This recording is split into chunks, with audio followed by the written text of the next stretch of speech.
Hello दोस्तों, स्वागत है आपका वाइपर मूवी एक्सप्लेन्ड चैनल पर। और आज हम देखेंगे एक कमाल की एनिमेटेड पिक्सर मूवी को जिसका नाम है रैटाटुई। इसे रिलीज किया गया था 2007 में और ये एक सुपरहिट फिल्म है। तो चलिए जानते हैं इसकी कहानी को बिना किसी देरी के।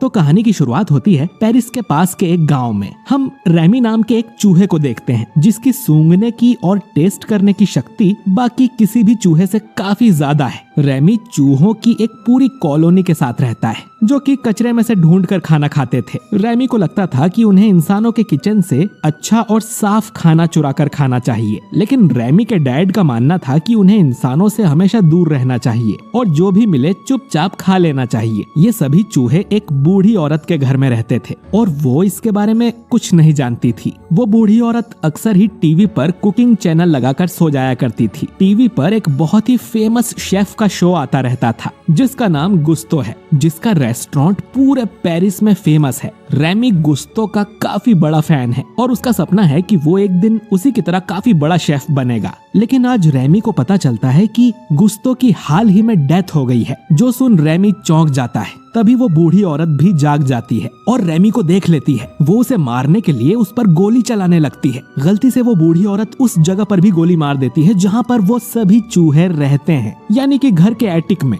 अब वो सभी चूहे बूढ़ी औरत के सामने आकर गिरते हैं और वो बूढ़ी औरत इतने सारे चूहों को देखकर काफी डर जाती है और वो उन सभी पर गोलियां चलाने लगती है। सभी चूहे अब घर के बाहर भागने लगते हैं। पर रेमी को शेफ गुस्तो की रेसिपी बुक चाहिए थी और उसके लिए वो बिना अपनी जान की परवाह किए बुक लेने जाने लगता है। लेकिन तभी रेमी को पता चलता है कि वो अपने साथियों से अलग हो चुका है और वो सब उससे काफी आगे निकल चुके हैं। रेमी उन्हें ढूंढने की काफी कोशिश करता है लेकिन वो सीवर में भटक जाता है और अब शायद रेमी कभी अपनी फैमिली से नहीं मिलेगा। रेमी अब अपनी बुक पढ़ने लगता है। बुक को खोलते ही गुस्तो रेमी के सामने आ जाता है। हालांकि रेमी को सिर्फ ऐसा लग रहा था कि गुस्तो उससे बात कर रहा है। फिर गुस्तो रेमी से कहता है कि ये जिंदगी काफी बड़ी है और अभी उसके पास काफी टाइम भी है, इसीलिए वो जिंदगी में जो भी बनना चाहता है उसे उसके लिए अभी से ही मेहनत करना शुरू कर देना चाहिए। अब ये सब सुनकर रेमी को काफी मोटिवेशन मिलता है और वो उस नाले से बाहर निकलकर गुस्तो के रेस्टोरेंट में पहुंच जाता है और उसके किचन में झांकने लगता है। रेस्टोरेंट के अंदर एक लड़का अल्फ्रेडो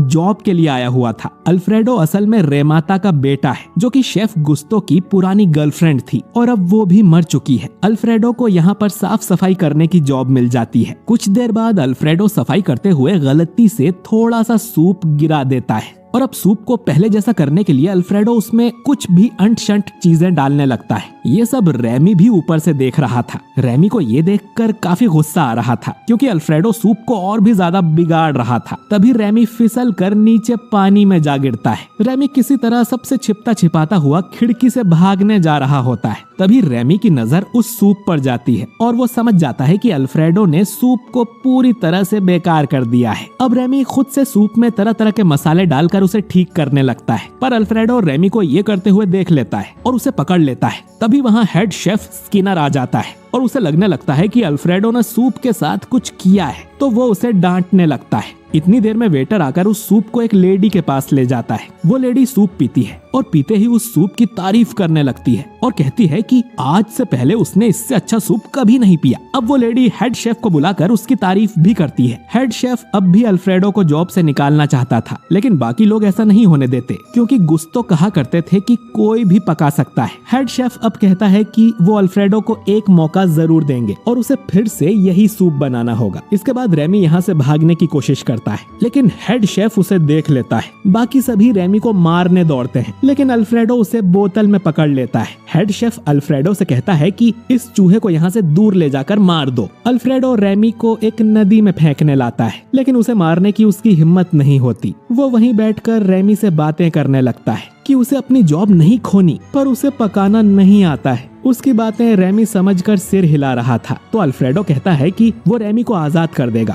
लेकिन रेमी को फिर से सूप बनाने में उसकी मदद करनी होगी। पर जैसे ही अल्फ्रेडो रेमी को आजाद करता है वो तेजी से वहाँ से भागने लगता है, लेकिन अल्फ्रेडो को ऐसे परेशान देखकर रेमी वापस आ जाता है। फिर अल्फ्रेडो रेमी को अपने घर लेकर जाता है। अगली सुबह रेमी उन दोनों के लिए बढ़िया सा ऑमलेट बनाता है जिसे खाकर ये काम पर निकल जाते हैं। अल्फ्रेडो रेमी को अपने कपड़ों में छुपा लेता है और फिर से उस सूप को बनाने की कोशिश करता है। लेकिन रेमी की बातें उसे समझ नहीं आ रही थी। फिर अल्फ्रेडो रेमी को अपने सिर पर छुपा लेता है और रेमी को पता चलता है कि वो अल्फ्रेडो के बालों को खींचकर उसके हाथों को कंट्रोल कर सकता है, बिल्कुल एक कठपुतली की तरह। अब दोनों घर जाकर इस तरह खाना बनाने की प्रैक्टिस करने लगते हैं और काफी देर प्रैक्टिस करने के बाद रेमी और अल्फ्रेडो परफेक्ट हो जाते हैं। अगले दिन अल्फ्रेडो सभी को वैसा ही सूप बनाकर दिखा भी देता है, क्योंकि उसकी टोपी के अंदर रेमी बैठा हुआ था जो उसे हर चीज करने का इशारा दे रहा था। अब अल्फ्रेडो के इतना अच्छा सूप बनाने के बाद हेड शेफ अल्फ्रेडो को जूनियर शेफ की नौकरी दे देता है। उस रेस्टोरेंट में एक ही फीमेल शेफ कोलेत होती है जो अल्फ्रेडो को कुकिंग की काफी सारी एडवाइस देती है। हेड शेफ फिर अपने ऑफिस में चला जाता है और अल्फ्रेडो की लाई चिट्ठी को पढ़ने लगता है जो कि उसकी माँ ने लिखी थी। उसे पढ़कर हेड शेफ के तोते उड़ जाते हैं, क्योंकि उसमें लिखा था कि अल्फ्रेडो असल में गुस्तो का बेटा है। अब गुस्तो के मरने के बाद हेड शेफ इस रेस्टोरेंट का मालिक बन गया है, लेकिन अगर अल्फ्रेडो सच में गुस्तो का बेटा है तो सारी जायदाद उसे मिल जाएगी। पर ये बात अल्फ्रेडो को नहीं पता है। खैर, कुछ दिन बाद लोग सूप पीकर बोर हो गए थे और वो एक नई डिश की डिमांड करते हैं। हेड शेफ ये जिम्मेदारी अल्फ्रेडो को देता है और उससे गस्तो की सबसे बेकार डिश बनाने को बोलता है, लेकिन रेमी उसकी रेसिपी थोड़ी बदल देता है जिससे वो डिश भी लोगों को काफी पसंद आती है और सब उसी डिश का ऑर्डर देने लगते हैं। ऐसे ही एक दिन रेमी को उसका भाई मिल जाता है जो रेमी को उसकी बाकी कॉलोनी के पास ले जाता है और रेमी अपने डैड को बताता है कि वो अब एक इंसान के साथ रहता है। ये सुन रेमी के डैड उसे लेकर एक दुकान पर जाते हैं जहाँ चूहे मारने का सामान मिलता है। वो रेमी को समझाते हैं कि इंसान हमेशा ही उनके दुश्मन रहेंगे और यही कुदरत का नियम है, लेकिन रेमी उनकी बात नहीं सुनता और वापस रेस्टोरेंट की तरफ जाने लगता है। रेमी वापस जाकर देखता है कि अल्फ्रेडो सो रहा था, क्योंकि हेड शेफ ने उसे रात को साफ सफाई का काम भी दिया था। तभी यहाँ कोलेत आ जाती है और अल्फ्रेडो से बात करने लगती है। असल में ये दोनों ही एक दूसरे को पसंद करने लगे थे और आखिर में अल्फ्रेडो कोलेत को किस भी करता है। अब कोलेत के चक्कर में अल्फ्रेडो रेमी को उतना टाइम नहीं दे पा रहा था जो रेमी को बिल्कुल पसंद नहीं आता। फिर रेमी का भाई अपने कुछ दोस्तों को लेकर यहाँ आता है। वो चाहते थे कि रेमी उनके लिए अच्छा खाना चुरा कर लाए। रेमी अब गुस्तो के ऑफिस में स्टोर रूम की चाबी लेने जाता है, लेकिन वहाँ उसे गुस्तो की वसीयत और अल्फ्रेडो की माँ का लेटर मिल जाता है, जिससे उसे पता चलता है कि अल्फ्रेडो गुस्तो का बेटा है और इस रेस्टोरेंट का असली मालिक है। तभी शेफ यहाँ आ जाता है और रेमी उस वसीयत को लेकर भागने लगता है। रेमी काफी मुश्किल से हेड शेफ का पीछा छुड़ाकर अल्फ्रेडो तक उसकी वसीयत को पहुंचा देता है। सबको पता चल जाता है कि अल्फ्रेडो ही इस रेस्टोरेंट का असली मालिक है। वो लोग हेड शेफ को यहाँ से निकाल देते हैं और अल्फ्रेडो अपने लिए एक नया घर भी ले लेता है। देखते ही देखते ये रेस्टोरेंट काफी फेमस हो जाता है, क्योंकि सभी को अल्फ्रेडो की नई नई डिश पसंद आ रही थी। वहीं रेमी की कॉलोनी वाले अब रोज उसके पास खाना मांगने आ रहे थे। एक दिन अल्फ्रेडो रिपोर्टर्स को इंटरव्यू दे रहा था और उसमें वो अपनी कामयाबी का सारा क्रेडिट अपनी गर्लफ्रेंड कोलेत को देता है,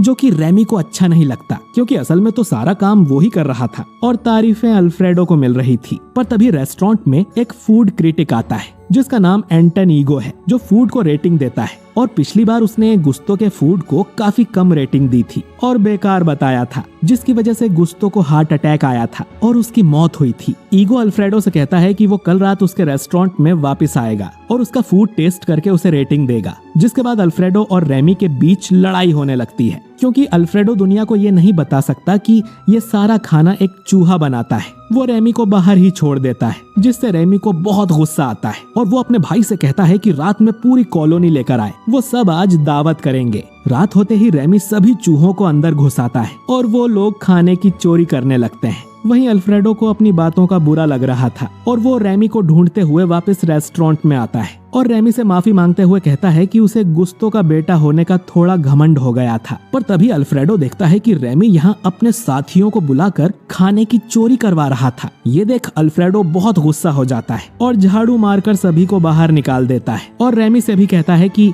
वो वापस कभी न लौटे। अगले दिन भी रेमी यहीं होता है और हेड शेफ उसे पकड़कर अपनी कार की डिग्गी में बंद कर देता है। वो अब खुद का नया रेस्टोरेंट खोलेगा जिसमें खाना रेमी बनाएगा। इधर ईगो रेस्टोरेंट में आ गया था और वो कहता है कि अल्फ्रेडो उसे कुछ भी बनाकर खिला सकता है, उसे बस वो डिश अच्छी लगनी चाहिए। हेड शेफ भी बाजू में बैठकर सेम डिश ऑर्डर करता है। जो कि ईगो के लिए आने वाली है। वहीं इधर रेमी को उसके पिता और भाई कार की डिग्गी से बाहर निकाल लेते हैं और रेमी तुरंत रेस्टोरेंट की तरफ भागता है। वहीं इधर अल्फ्रेडो काफी परेशान होने लगता है क्योंकि सब उसकी डिश ऑर्डर कर रहे थे और उसे तो कुछ भी पकाना नहीं आता। तभी रेमी यहाँ आ जाता है और सारा स्टाफ उसे मारने दौड़ता है, लेकिन अल्फ्रेडो उन्हें रोक लेता है और सभी को सच बता देता है कि आज तक उसने जो भी डिश बनाई है वो असल में रेमी नहीं बनाई है, अल्फ्रेडो तो सिर्फ हाथ चलाता है। यह सुनकर सभी काफी निराश हो जाते हैं और अल्फ्रेडो का सारा स्टाफ और कोलेत भी उसे छोड़कर यहाँ से चले जाते हैं। अब सिर्फ रेमी और अल्फ्रेडो ही बाकी रह गए थे और ढेर सारे लोग अपने खाने का वेट कर रहे थे। रेमी के डैड अब उसके पास आते हैं और रेमी से कहते हैं कि सारे इंसान बुरे नहीं होते और वो पूरी कॉलोनी रेमी की हेल्प करने को तैयार है।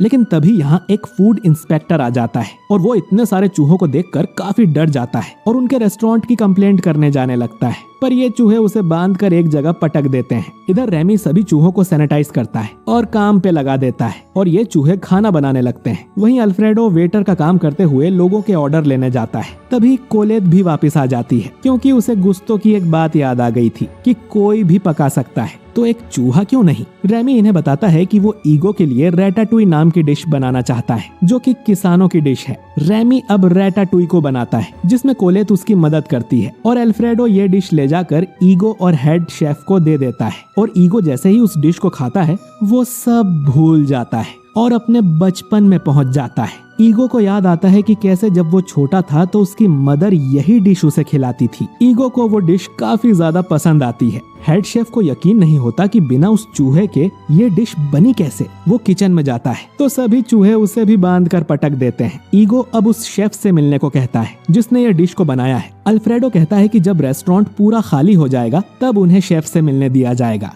ईगो काफी टाइम इंतजार करता है और पूरा रेस्टोरेंट खाली होने के बाद अल्फ्रेडो और कोलेत रेमी को ईगो के सामने लेकर आते हैं। ईगो को शुरू में यह मजाक लगता है लेकिन फिर वो उसे किचन में लेकर जाते हैं और दिखाते हैं कि कैसे ये डिश रेमी ने ही बनाई है। ये सब जानकर ईगो यहाँ से चला जाता है। अगले दिन न्यूज़पेपर में ईगो का रिव्यू आता है जिसमें उसने गुस्तोस रेस्टोरेंट और एक शेफ की काफी तारीफ लिखी हुई थी, लेकिन वो फूड इंस्पेक्टर आजाद होते ही इस रेस्टोरेंट को बंद करवा देता है और ईगो की जॉब चली जाती है झूठा रिव्यू देने के लिए। लेकिन अल्फ्रेडो एक नया रेस्टोरेंट ओपन करता है जिसमें ईगो ने ही पैसे लगाए थे, जिसका हेड शेफ रेमी है और उनका ये रेस्टोरेंट भी काफी अच्छा चलने लगता है। साथ ही इस रेस्टोरेंट में चूहों के खाने के लिए भी जगह थी और इस रेस्टोरेंट का नाम रखा गया था रैटाटुई और ये फिल्म यहीं पर एंड हो जाती है। तो दोस्तों आपको ये फिल्म कैसी लगी कमेंट करके जरूर बताइए और ये बताइए कि क्या आप ऐसी जगह पर खाना खाने जाएंगे जहां पर एक चूहा खाना पकाता हो। वीडियो अच्छा लगा हो तो इसे लाइक और शेयर जरूर कीजिए और अगर आप हमारे चैनल वाइपर मूवी एक्सप्लेन्ड पर नए हैं तो हमारे चैनल को सब्सक्राइब करके बेल आइकन जरूर दबाइए। मैं मिलता हूँ आपसे बहुत ही जल्द अगले वीडियो के साथ। शुक्रिया।